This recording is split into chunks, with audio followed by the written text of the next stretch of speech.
Hello friends, welcome in bright future nurses hub. Friends, आज हम फिर आपके लिए लेकर आए हैं AIIMS Patna previous year question paper. ये क्वेश्चन पेपर आपके आने वाले एम्स पटना एग्जाम के लिए काफ़ी हेल्पफुल रहने वाला है। Now let's see about questions. Question number first, the outer most membrane of placenta is. Placenta की जो आउटर मोस्ट मेम्ब्रेन होती है उसे क्या कहते हैं? ऑप्शन है हमारे पास। Option A yolk sac, chorion, amnion या last option number D meningitis. तो इसका राइट आंसर क्या होगा फ्रेंड्स? जो प्लेसेंटा होता है उसके पास दो लेयर्स होती हैं। एक होती है एमनियोन, फर्स्ट लेयर को क्या बोलते हैं हम? फर्स्ट लेयर को बोलते हैं एमनियोन। और जो कि इनर मोस्ट लेयर होती है, और दूसरी जो लेयर होती है वो होती है कोरियोन, जो क्या होती है? जो आउटर मोस्ट लेयर होती है। जो एमनियोन होती है वो क्या करती है? वो एमनियोटिक फ्लूइड को बनाने का काम करती है, और इसके अंदर कोई भी नो ब्लड सप्लाई या नर्व सप्लाई किसी भी टाइप की एमनियोन के अंदर नहीं होती है।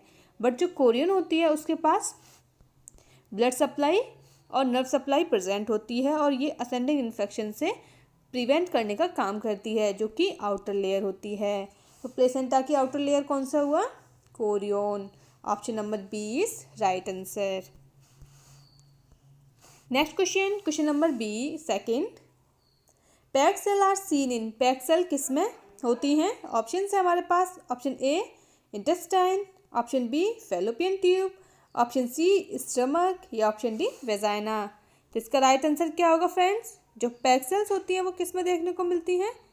पैक्ड सेल्स देखने को मिलती हैं फैलोपियन ट्यूब में। Option number B is right answer. Next question number 3, which of the following is most important tumor marker to diagnose carcinoma of ovary। Ovary के ट्यूमर को या कार्सिनोमा ऑफ ओवरी को diagnose करने के लिए most important tumour marker कौन सा होता है ओवरी के अंदर? ऑप्शन है हमारे पास। Option A serum human chorionic gonadotropin, option B CA-125, option C human placental lactogen या option D serum alpha fetoprotein. तो इसका राइट आंसर क्या होगा फ्रेंड्स? ओवरी के कैंसर को डिटेक्ट करने के लिए इम्पोर्टेंट ट्यूमर मार्कर कौन सा होता है? वो होता है CA-120, जो कि ओवरी के कैंसर को डिटेक्ट करने के लिए यूज़ किया जाता है। So option number B is right answer. Next question number 4, the onset of menstruation is called. Menstruation का ऑनसेट को हम क्या कहते हैं? ऑप्शन है हमारे पास। ऑप्शन ए मेनोपॉज, मेनार्क या फिर एंड्रोपोज या ओवेरियन साइकिल। तो इसका राइट आंसर क्या होगा फ्रेंड्स? फर्स्ट मेंस्ट्रुअल साइकिल को या फिर ऑनसेट ऑफ मेंस्ट्रुएशन को हम क्या बोलते हैं? मेनार्क। क्या बोलते हैं? मेनार्की बोलते हैं। So option number B is right answer. और मेनोपॉज किसे बोलते हैं? सीजेशन ऑफ मेंसेस को क्या बोलते हैं? सीजेशन ऑफ मेंस्ट्रुअल साइकिल, उसे हम क्या बोलते हैं? मेनोपॉज बोलते हैं, जो कि 45 ईयर पर देखने को मिलता है। Next number 5, the 6 to 7 million oocyte available, how many eggs are release during ovulation. यहाँ पे क्या आएगा? एग्स मिसिंग है। जो एक फीमेल होती है उसके पास 6 to 7 million oocytes अवेलेबल होते हैं, तो इसके अकॉर्डिंग वह कितने एग रिलीज करेगी ओव्यूलेशन के टाइम पे? ऑप्शन है हमारे पास। Option A 3000 to 4000, option B 4000 to 5000, option C 2000 to 3000 या 100 to 200। तो इसका राइट आंसर क्या होगा फ्रेंड्स? अगर हम बात करें एट बर्थ पर, जो फीमेल होती है उसके पास ओनली 2 बिलियन oocytes बचते हैं। कितने बचते हैं? 2 मिलियन oocytes बचते हैं। और वही oocyte प्यूबर्टी तक आते आते कितने रह जाते हैं? ओनली 4 लाख रह जाते हैं। और जो फीमेल की रिप्रोडक्टिव एज होती है वो कितने से कितने तक होती है? 15 से 45 तक एक फीमेल की रिप्रोडक्टिव एज मानी जाती है, जो कि कितना हुआ? 30 साल। अगर 1 ईयर में एक फीमेल की कितनी मेंस्ट्रुअल साइकिल आती हैं? एवरेज अगर हम लेके चलते हैं, एवरेज विमेन में एक साल में 13 मेंस्ट्रुअल साइकिल आती है, यानी कि वह एक साल में 13 एग रिलीज करती है। और उसका जो रिप्रोडक्टिव एज होता है वो कितना होता है? 30 ईयर होता है। कितना होता है? 30 ईयर होता है। तो इसके अकॉर्डिंग वो अपनी पूरी रिप्रोडक्टिव एज में कितने एग रिलीज करेगी? 390 एग अप्रॉक्सीमेटली वो अपनी रिप्रोडक्टिव एज में रिलीज़ करती है। तो इसके अकॉर्डिंग कितना आएगा आंसर? तो जितना उसका रिप्रोडक्टिव एज होती है वो अपनी पूरी लाइफ में 400 एग रिलीज़ करेगी अप्रॉक्सीमेटली अकॉर्डिंग टू ऑप्शंस। इसका राइट आंसर क्या होगा फिर? इसका राइट आंसर होगा option number B is right answer. Next question, question number 6। During the active phase of labor, the cervical dilation per hour in Praemigravida is approximately। Labour के active phase में जो primigravida होती हैं उनका dilation, cervical dilation per hour कितना होता है? Option है हमारे पास। Option A 1.2 centimetre, 1.9 centimetre, option C 2.3 centimetre या ऑप्शन डी 2.5 सेंटीमीटर। तो फ्रेंड्स इसका राइट आंसर क्या होगा फ्रेंड? जो लेबर की फर्स्ट स्टेज होती है उसके अंदर 3 फेज आते हैं। जो फर्स्ट फेज होता है उसे हम लेटेंट फेज बोलते हैं, जो सेकंड फेज होता है उसे हम क्या बोलते हैं? एक्टिव फेज बोलते हैं, और जो लास्ट फेज होता है उसे हम क्या बोलते हैं? फर्स्ट स्टेज लेबर का उसे हम बोलते हैं लास्ट फेज को हम बोलते हैं ट्रांजिएंट फेज। क्या बोलते हैं? ट्रांजिएंट फेज बोलते हैं। और अगर हम देखा जाए तो फर्स्ट स्टेज की लेबर में जो प्राइमी में डायलेशन होता है वो होता है 1.2 सेंटीमीटर, और जो मल्टीग्रेविडा में होता है, मल्टीग्रेविडा में जो डायलेशन होता है वो 1.5 सेंटीमीटर पर आवर के अकॉर्डिंग होता है। तो क्वेश्चन में हमसे क्या पूछा है? क्वेश्चन में हमसे पूछा है प्राइमी के बारे में, तो हम बोलेंगे option number A is right answer. Next question, question number 7। The correct sequence of development of puberty in girls. Girls में प्यूबर्टी डेवलपमेंट का करेक्ट सीक्वेंस क्या होता है? ऑप्शन है हमारे पास। ऑप्शन ए मेनार्की, प्यूबार्की या थैलार्की, ऑप्शन बी थैलार्की, प्यूबार्की या menarche, option C thelarche, menarche, pubarche, and option D pubarche, menarche and thelarche. तो इसका राइट आंसर क्या होगा friends? Development of puberty girls में क्या होता है? सबसे पहले क्या आता है? थैलार्की आता है। थैलार्की को हम क्या बोलते हैं? डेवलपमेंट ऑफ ब्रेस्ट क्या बोलते हैं? उसे हम थैलार्की बोलते हैं। और देन उसके बाद क्या आता है? उसके बाद किसी फीमेल में आता है प्यूबार्की। क्या बोलते हैं उसे हम? प्यूबार्की। इसमें क्या होता है? First appearance of pubic hair. इसमें क्या दिखाई देता है? प्यूबिक हेयर का अपीयरेंस होता है। देन लास्ट में क्या आता है? मेनार्की। मेनार्की को क्या हम बोलते हैं? Onset of menstrual cycle. तो ये होता है प्यूबर्टी की डेवलपमेंट स्टेज। तो इसके अकॉर्डिंग कौन सा ऑप्शन सही है? इसके according option number B is right answer. Next question, question number 8। Postpartum haemorrhage is the condition in which there is ml blood loss. जो पीपीएच होता है, पीपीएच में कितने ml ब्लड लॉस होता है? तो पीपीएच में होता है 500 ml ब्लड लॉस। तो इसका राइट आंसर क्या होगा फ्रेंड्स? इसका राइट आंसर होगा option number D is right answer. Next question, question number 9। The normal Apgar score of newborn is. Newborn का नॉर्मल एब्गार स्कोर कितना होता है? ऑप्शन है हमारे पास। Option A 7 and above, 3 to 4, option C 4 to 6 and option D below 3। तो इसका right answer क्या होगा फ्रेंड्स? जो एब्गार स्कोर होता है हमें जब न्यूबॉर्न उसके बर्थ के टाइम पे जो फर्स्ट टाइम लेना होता है वो 1 मिनट में लेना होता है एब्गार स्कोर, और नेक्स्ट 5 मिनट में लेना होता है। और एब्गार में हम क्या चेक करते हैं? एब्गार में सबसे पहले हम बच्चे की एक्टिविटी चेक करते हैं, और पी फॉर उसका पल्स चेक करना है हमें, जी फॉर ग्राइमेस उसके रिफ्लेक्सेस चेक करने हैं, ए फॉर क्या है? ए फॉर अपीयरेंस यानी कि उसकी स्किन का अपीयरेंस भी चेक करना है, और आर फॉर रेस्पिरेशन भी हम चेक करते हैं एब्गार के अंदर। नॉर्मल एब्गार स्कोर कितना होता है फ्रेंड्स? जो नॉर्मल एब्गार स्कोर होता है वो होता है 7 एंड एबव, यानी कि 7 to 10 जो होता है, या 7 और इससे ज़्यादा हम इसे क्या लेके चलते हैं? नॉर्मल एब्गार स्कोर लेके चलते हैं। और 0 to 3 हम कितना लेके चलते हैं? अगर किसी बच्चे का एब्गार स्कोर 0 to 3 आ रहा है तो हम उसे बोलेंगे सीवियरली डिप्रेस्ड है, और अगर किसी का 4 to 6 आ रहा है तो हम इसे क्या बोलेंगे? मॉडरेट डिप्रेस्ड बोलेंगे। नॉर्मल एब्गार स्कोर कितना होता है? 7 and above. Option number A is right answer. Next question number 10, which of the following is not a feature of HELLP syndrome. HELLP syndrome का फीचर क्या नहीं है? ऑप्शन है हमारे पास, option A raised liver enzyme, option B eosinophilia, option B next option thrombocytopenia, या option D haemolytic anaemia. तो इसका राइट आंसर क्या होगा फ्रेंड्स? हेल्प सिंड्रोम का फुल फॉर्म क्या होती है? हेल्प सिंड्रोम की फुल फॉर्म होती है एच फॉर क्या होता है फ्रेंड्स? एच फॉर होता है हीमोलाइसिस। क्या होता है? हीमोलाइसिस। ई एल फॉर क्या होता है? Elevated liver enzyme. और एल पी मीन्स क्या होता है? एल पी मीन्स होता है लो प्लेटलेट्स काउंट। तो इस क्वेश्चन में हमसे क्या पूछा है? हेल्प सिंड्रोम का फीचर नहीं है। रेज्ड लिवर एंजाइम इसका फीचर है क्योंकि एलिवेटेड लिवर एंजाइम होता है इसमें।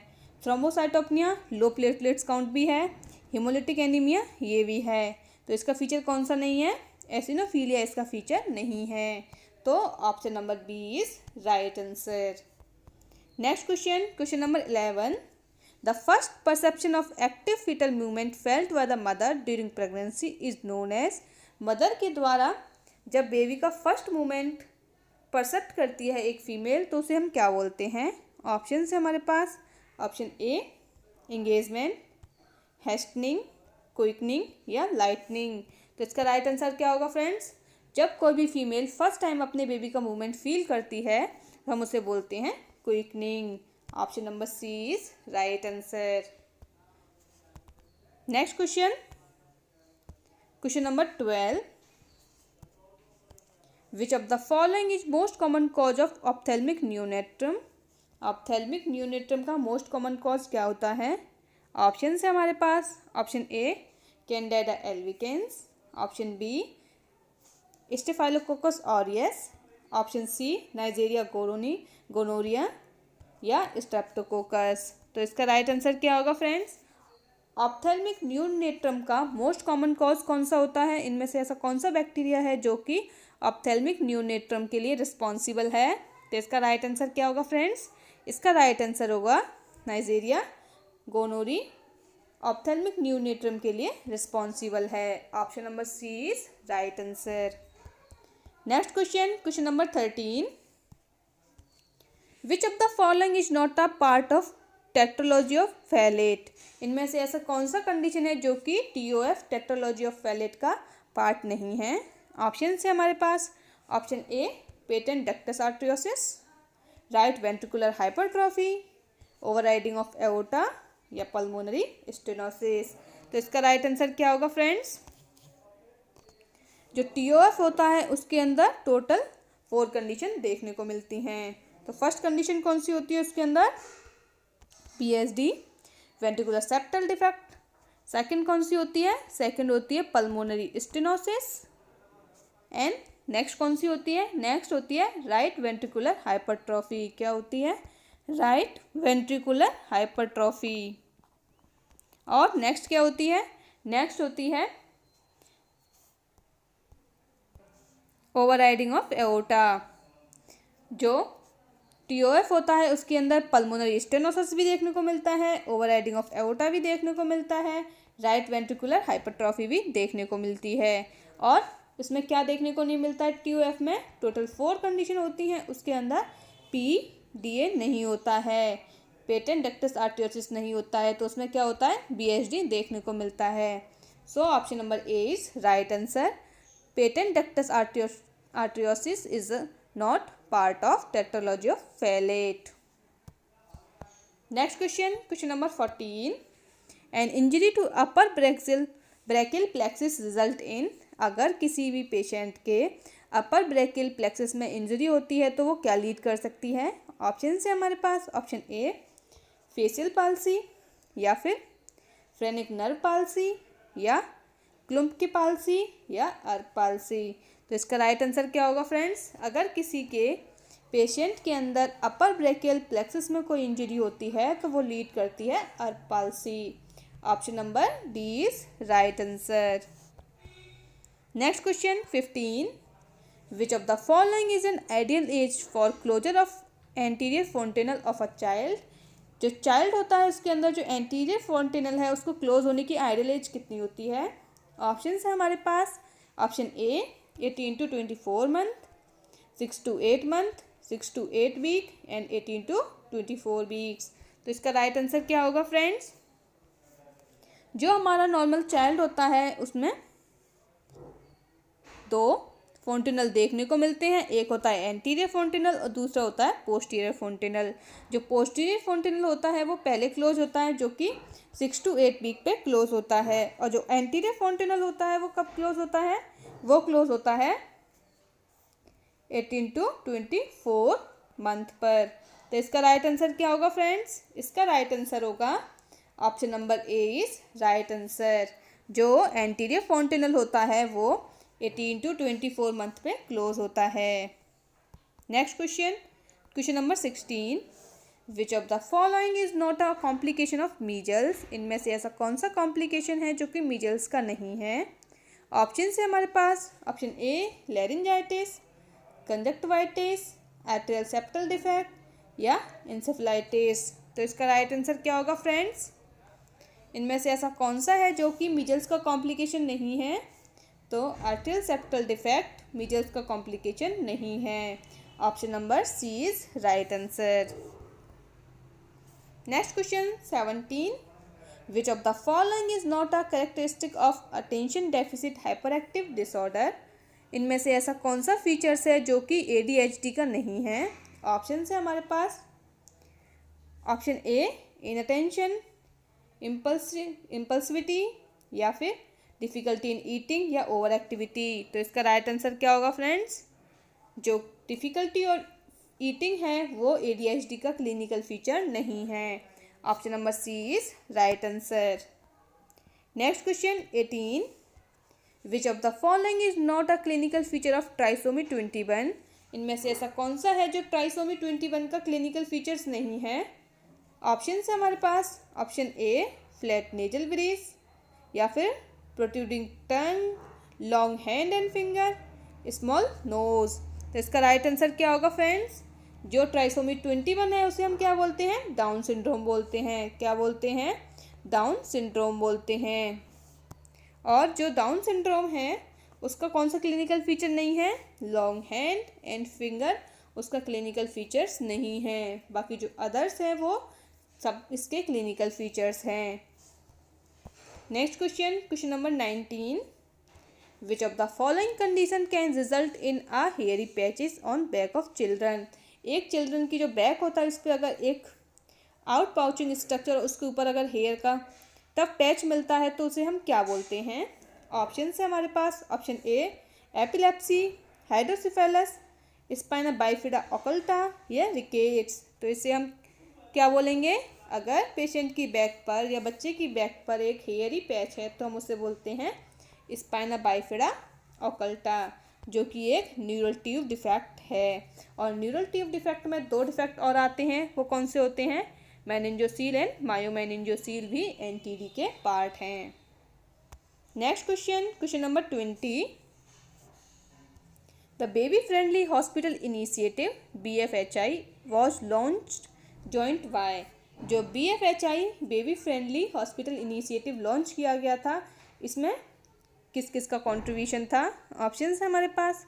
Option A WHO Red Cross Society या WHO FAO, यूनिसेफ या WHO या यूनिसेफ और FAO।